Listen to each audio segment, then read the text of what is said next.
How you doing, guys? Welcome back to NRL Fantasy Analysis.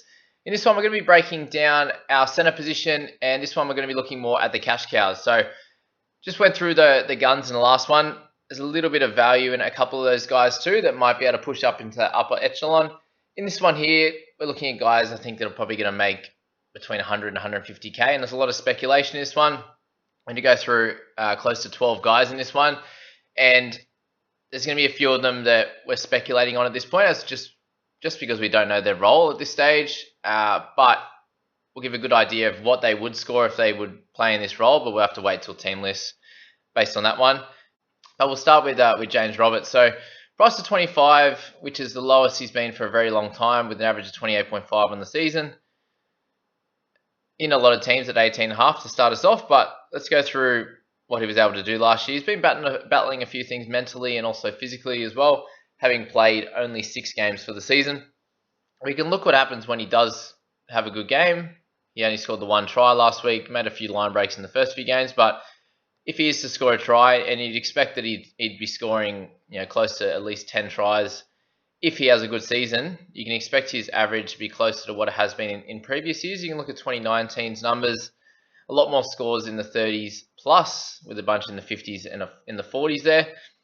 If you can expect something like that, he's at least 10 points underpriced, which is great, and he should be able to make you over 100k there in that center position. He's someone that I currently have in my team, and I see a decent amount of upside there. You can see over the games last year, he only played 80 minutes in 3 of them. And for those games, had to score 35, 57, and a 24. So with him being priced at 25, that's definitely the low point there. And I expect that his ceiling is a lot higher than most of the guys that we see in this group. And at this stage, if he's getting a starting spot in a Tigers team that will hopefully have a decent season, they obviously usually come ninth, but hopefully they can step up a little bit this year, and he can be a good option. But again, we'll have to wait and see with him. But at a nice 330k there. Move on to Jack Bird, priced at 28, which is great. If you look at his scores in 2019, as he didn't play in 2020, very, very consistent player, and that was all in the center position. It looks like he should get the center position. There's a chance that he doesn't, and maybe he's brought in off the bench, or he plays a little bit of time in the back row. There's talks of both of those things. If he does play, priced at 28, he has a low score of 20 in 2019, with a bunch of scores in the 40s and 50s as you go along there. With only 2 tries there, someone that has a decent amount of base stats, does miss a few tackles, but is always up over 100 meters in the center position, which is what we're looking for a guy to have a minimum of around 20 to 25 in base, and then has the upside with scoring on an edge there. In a Dragons team that should do okay, but not great. So something to think about there. When he was at the Broncos last time, they were an okay team, better than they were last year. But yeah, he's someone that I currently have in my squad, and I see as having a nice bit of upside, being a consistent player as well. So he's not someone that if he does start in the center team, he shouldn't be burning you in terms of he has a few bad games and then you'll have to move him on. He's someone that has a nice base and should score well, with a chance to get up in around the 500k mark. If you can see, back then he was priced in the mid 400s to 500k mark. I can see that again happening with Jack Bird. So there are a couple of the better options. Then we move on to Moses Zumba. And also, guys, if you're enjoying, please hit that subscribe and the like button. Channel really appreciates it. We're growing a nice big community, and I'm loving seeing this happen. I'm really enjoying putting out these videos. So keep up the love. Moses Zumba. So, center and wing fullback dual, priced at 422, priced at 31 points. What we will see with Mbai is there's a good chance that he's playing in fullback. That's where he's training at the moment. Last year he played a lot of center. It's 1 game in the hooking position there to get 59 tackles and 1 miss, which is great. So you can see when he does play in the center position, he's a good tackler, only missing 2 to 3 a game for his average of close to 15 tackles. At fullback, if we look at in the past, has scored decently, but not incredible. He does have a nice base. You're looking at closer to 30 for his base, in terms of his meters being up over 100 and sort of 3 to 4 tackle breaks there. But is there a chance he does that again? There's an interesting, new thing happening with Dane Laurie. There's a good chance of coming in and trying to take that position. If he starts there or not, who knows? But Mumbai has a fair few people that are after his position. So he's someone that's slightly interesting, but already priced at 31. You're spending up a little bit to get a centre, or if you're playing him at fullback, for someone who probably doesn't have a lot of upside. His upside will be closer to 40, and I think that would be it. If he was playing for a team like the Roosters or something and playing in the one position, you'd expect him to have more upside than that. But with the Tigers, expected to just have an okay year. He's not someone that I want to go too crazy on. And very similar to Will Hopoate in the fact that their price fairly similar. Hopoate just a little bit less, but playing with the Bulldogs, who aren't going to be an amazing team, they should be a little bit better this year. But priced at 29 for 395k. The question is going to be, where is he going to play? Corey Allan should be playing at fullback. You can see that he started in the centres and had a couple of decent games. He's got a few games in the 20s there, so similar to Mumbai in the fact that he does make a fair few meters. He's up over 100 for an average in the centres, and definitely when you're playing a fullback. So he has that, and then he's not someone that misses too many tackles, but doesn't make a lot in the centre position. 12 to 13. 12, 13, 14 instead of closer to 20 just brings that down a little bit. And again, his upside potential isn't going to be too high. Price at 29 already. He can maybe get closer to 40, but again, it's something I'm not really sure about what his role is going to be. Are they going to be a good team? If Bulldogs were, again, a top 8 team, then I could see that him having a fair bit of upside, but at this stage, I don't see the upside. But again, dual position has a little bit of... a few things going well for him in there. Isan Masters, very interesting one. When he broke onto the scene for the Tigers a few years ago, you can see his scoring really, really high. He's averaging a lot of offloads across those games. If you come right back to the start, had a really good patch here through 2018 where he was playing really well. Just read an article about him moving up to the Cowboys was a big change for him, and he really didn't cope well with it. Being a new dad, etc. Now he thinks that he's much more of a chance of being able to lock in and train really hard. It sounds like he didn't really do that last year, and that was a good part of the reason as to why he was dropped. But having an 80-minute game with -5 really scares me, right? When he's got a decent amount of missed tackles in his game, 2 to 3, but not making many in the centres. It's the upside for him is around his busts and his offloads. In seasons past, he's been one of the top offloaders in the game, and if he can get back to that, then he's got a fair bit upside. But at this stage, priced at 29, I see him probably averaging just over 30 for the season. He might have a stretch where he goes bonkers and kills it, but I think there's a few other guys better priced and also have a better chance of upside in this position, and I don't think he's one of them. We'll move to Tom Opacic. So an interesting one for him, priced at 333, comes from the Cowboys to an Eels side who will be better. He should get some more opportunities to score. You can see here last year only played a small amount of games, two tries in his 5 games. And you look back to 2019, did score a decent amount of tries, but he's not someone that has a crazy amount of base stats. You can see the majority of games here are under 100 meters gained.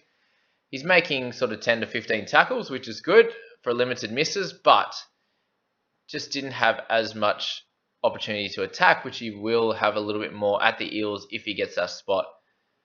It looks like he should get that spot for the start of the season and enough time to make some money if he can make money. But already being priced at 25, there's less money to make, in my opinion.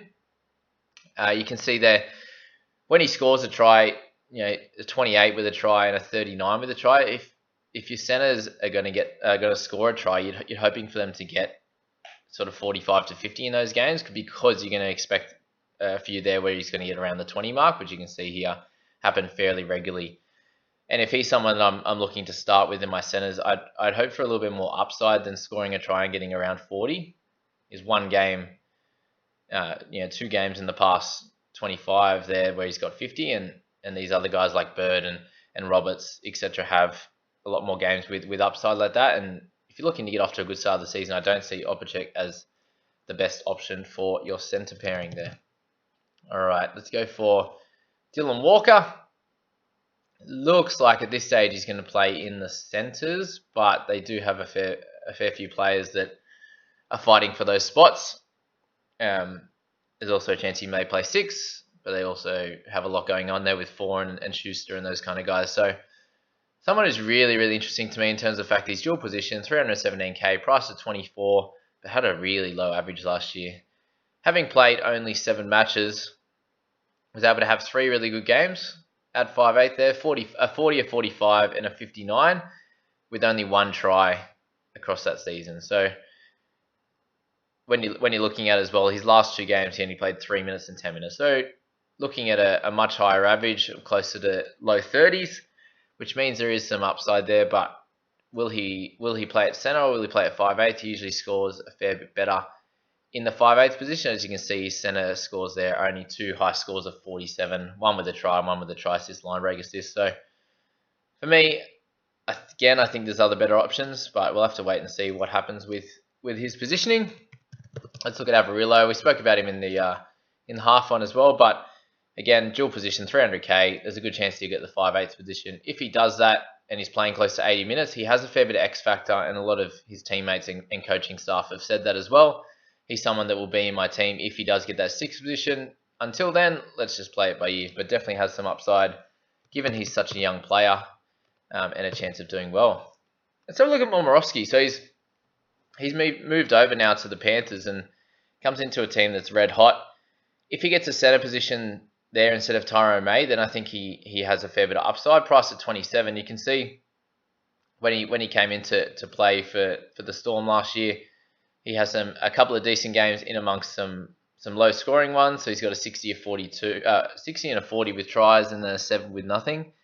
And you look a little bit lower there. He's got games of 22 and 35 in a centre position, and then a mixture of 30s and 40s down below with a couple of big scores. So he's someone that has a fair bit of upside, but will he get a spot in that Panthers side? If he does, we'll talk further about him, but at this stage, he's not someone that I want to look at.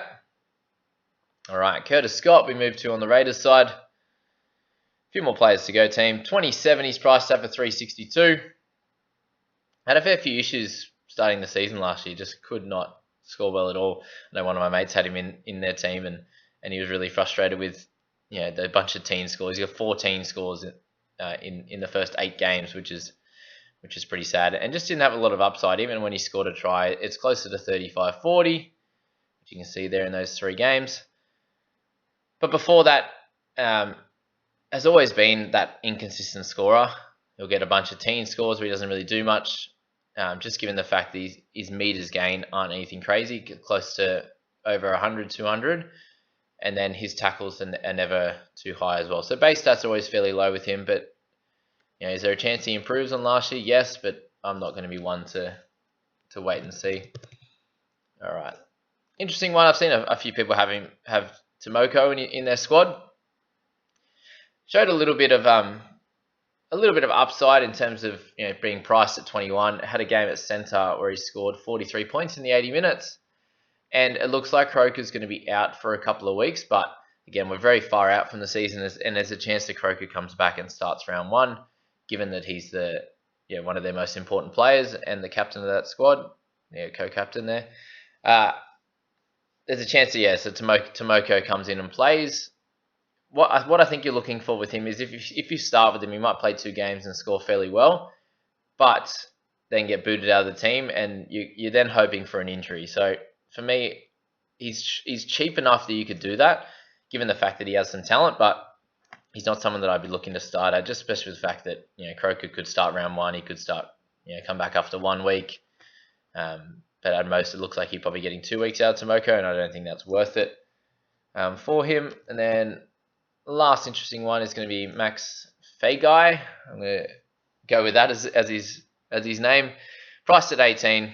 Came in, played 2 games last year. Played 80 minutes on the wing for a 20 and 22 minutes on the interchange for 15 points, which doesn't sound too exciting.